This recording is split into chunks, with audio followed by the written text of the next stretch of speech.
announce it as live. Pour some tea here. What do we got? Definitely not the Lady Grey tea. I got whiskey. Who came up with these options? I don't need tea. I guess you got whiskey? Yeah. Give me a sip of that. Let's try it. Whew. Here we are. People are starting to join. That's my kind of tea. I guess I'm going with peppermint. I might add some water, like a little hot toddy. I don't know if water and whiskey is a hot toddy. Water, whiskey. That's that time you offered me lemon tea and it was literally just lemon slices in hot water. Yeah, it's lemon water. What do you think? Do we have enough people to get started? I think so. Let's get into it. Okay. Welcome everyone to Tea for Lunch, the show where we serve up the news you need to know in 15 minutes or less. Before we get into it, what's on your mind? Oh man, I'm thinking about how this is the first time I've taken a lunch break in like months. I have a very bad habit of just eating at my desk while I work, and here we are actually stopping work to do this and have some whiskey and tea. I sometimes eat at my desk, but I have more of a bad habit of not eating at all. Yeah, you literally sit at your desk with your lunch and don't eat it. That's your lunch. 2 hours later, I still have a salad. Yeah, well this is exciting. Yeah, I'm thinking about how you convinced me to start another podcast. I know, here we are. Well, this is a different kind of podcast. So of course we have Waves, if you're familiar, if you've listened to it. It's a show about making waves online. We have great guests every week. But why don't you tell them about this show? Yeah, so from what Mitzi tells me, this is called Tea for Lunch, and it's going to be a little bit different. We're going to go live every single Thursday at 11:30 PST, or I believe that's 2:30 and that's Eastern 12:30 our time, which is our lunch time. Yeah, but no one's on MST like we are. And then it's going to be going on Apple Podcasts and Spotify or wherever you listen on Fridays. So if you don't catch us live on Thursday at lunch, you can get the tea on Friday before the weekend. Our goal here is to kind of digest all the news that you need to know, make it really easy to listen to so you can pop it in your earbuds when you're going home on a Friday or starting your day on a Friday. Wherever you need a quick listen, that's what we're here for. And if you're really new here and you're following Hello Arcade but you don't know what it is, Mitzi and I are the founders of Arcade. It's a digital agency. We provide services around strategy, content production, and distribution. And once in a while we try to solve murders, as you can see up here. Very important information on the wall behind us. Anyways, you've had your coffee, so now it's time for some tea. Let's get into it. So every week we're going to come at you with a main story covering some sort of marketing angle. This could be a summary of new technology, it could be breaking news or pop culture, basically anything in the industry or trends that we're watching. And today's main story is Chronological feed is coming back to Instagram. Last week, Instagram head Adam Mosseri said that the company is working on a version of its feed that gives users two options. One that allows people to pick their favorites and their content will show up on your feed chronologically. The other option would actually revert your feed to show all posts of the people you follow in chronological order. But recommended posts would still be interspersed. He said in his Instagram stories that he believes that it's important for people to shape Instagram to what's best for them. This feature could be available as early as next year. This is kind of suspect to me. What do you think? I don't need it. I don't need chronological feed. I'm not interested in chronological feed. I want the algorithm to tell me what is best for me. Yeah, but we're different than other people. I know. We like advertising as well because I think it helps us shop. You know, targeted ads help us figure out products that we're interested in, even if we haven't discovered them before. So in the same way, I kind of like when Adam just serves me up some content that he knows I'm going to click. I feel like people are just so precious about chronological feed, but I don't see why. Like, why do you want to know what someone posted an hour ago first compared to what someone posted 2 days ago first? And Instagram is just different now. It's way more saturated. There's way more branded content. So what we used to like about chronological feeds, I just don't know if that's going to be it. Yeah, I don't care. I don't need it. We're chalking it up as a stunt? Yeah, and also, like, how do you pick your favorites? Like, wouldn't those people be close friends? I think I'll have to follow a lot less people. Yeah. Unfollow everyone.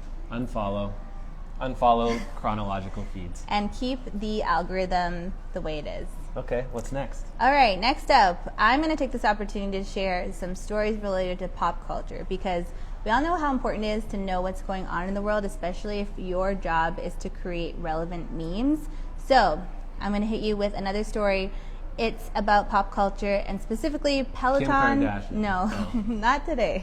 Peloton. She did pass the baby bar though, and I almost snuck that in, but I'm going to What is that, move the on. fourth try? Whatever. It's a very hard exam, and many lawyers don't pass it. Imagine a ever. hard exam called the baby bar. Anyways, respect Kim. Here's the story. Peloton responds to the Sex and the City backlash. Also, before I get into this one, this is a spoiler alert. If you care about Sex and the City, haven't seen the first episode, like, either stop listening or skip this if you're listening on the podcast version. But I will say that in the premiere episode of Just Like That, the highly anticipated Sex and the City reboot ended in a shocking twist where the pivotal love interest, Mr. Big, suffers a deadly heart attack while riding his Peloton. Not Mr. Big. The tragic death shocked fans and even inspired an 11% dip in stock the night the episode premiered. Peloton responded to the negative publicity with a cheeky ad starring Chris Noth, the actor who plays Mr. Big. He was relaxing in front of a fire with his character's favorite Peloton instructor. That's the instructor whose class he was in when he died. Allegra, yeah. Yeah, I kind of caught this episode through osmosis. You were watching. I was watching because he was on a Peloton. And honestly, when he was talking about this instructor, Allegra, I was like, I've never seen her before. I got to find her for my class tomorrow. Okay. I was disappointed. Anyways, the ad is called, and just like, Peloton tweeted, and just like that, ... he's alive. And the company shared the ad on their Twitter account to combat the backlash. So I think that's really interesting that Sex and the City episode impacted sales and stock so much of Peloton. Yeah, I'm confused about that mostly because I haven't read these articles, but I'm like, do people actually think that this man had a heart attack from the Peloton? Well, I mean, in the show he does. In the show he does. Yeah. But does that cause you to life. think that it's going to cause you to have a heart attack? I mean, there's always a risk when you take up cardiovascular activity. But he was cleared by his doctor, as the show states. So I just think it's really fun when a brand responds to something. Like, obviously, Peloton was in on the episode. There's no way that HBO made a show where a pivotal character dies because of a very popular product. So obviously, Peloton was in on it and was okay with him dying from the Peloton. They were okay with him dying. Well, they must have been. They wouldn't have signed off to that. Right, they were okay with him dying in the script. Yeah, but what I love is that they kind of broke the fourth wall and actually created a moment on social media, on Twitter, as a commercial, and I'm a big fan of commercials, with the character and the Peloton. Peloton sponsored the ad, which I think was really fun because they knew people would be in a tizzy over it. And it actually aired 2 days after the episode aired. So I think that's pretty cool too. Yeah, either they're smart and it was planned, or else they were just really reactive and fast after they started feeling the backlash. They were smart because Ryan Reynolds narrated it. So there's no way that Ryan Reynolds is showing up on set in less than 48 hours notice. I don't know, he crushed out a bunch of movies in this last year. Maybe he's just chilling. On the note of Sex and the City, I am interested and intrigued by this season. I have some concerns about story arcs. I have some concerns about the future of the show. Big was such a pivotal character. I know you don't care about this, but he was such a pivotal character and a big part of Carrie's story, who's the main character. So what are they going to talk about? Yeah, Carrie. Whatever, you know her name. Mike pretended he didn't watch, but I know you watched it. I was live tweeting. Yeah, I think it's going to be interesting. I'm going to keep watching, so if you have any thoughts about that, let me know. Okay. Well, I think it's my turn. Yeah. Here's my pick for a story that you really need to know. Nike recently announced their acquisition of Artifact Studios. That's RTFKT Studios. And in their PR release, Nike described the company as a leading brand that leverages cutting-edge innovation to deliver next-generation collectibles that merge culture and gaming. That's a mouthful.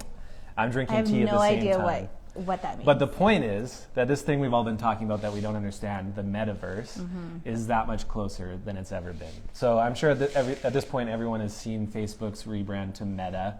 And like I said, though we don't understand it, it's got us all talking, it's got us all thinking about this apparent virtual world that is emerging or coming ever closer.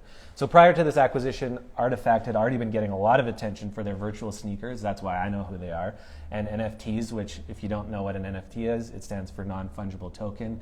And really it's just like a codified way to legitimize your ownership of a digital asset like a piece of art. They've also done some recent collaborations with notable artists like Fuocious and one of my favorites, Takashi Murakami.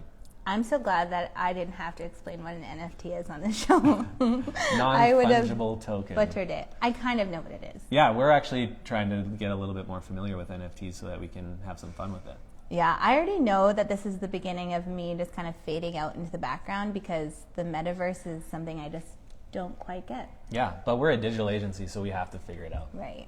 All right, well, if we have any NFT experts in the audience, please slide into our DMs and let us know how we can best leverage this in this year because we want to have some fun online. Okay, with this Nike acquisition, though, does that mean you can get like an NFT sneaker?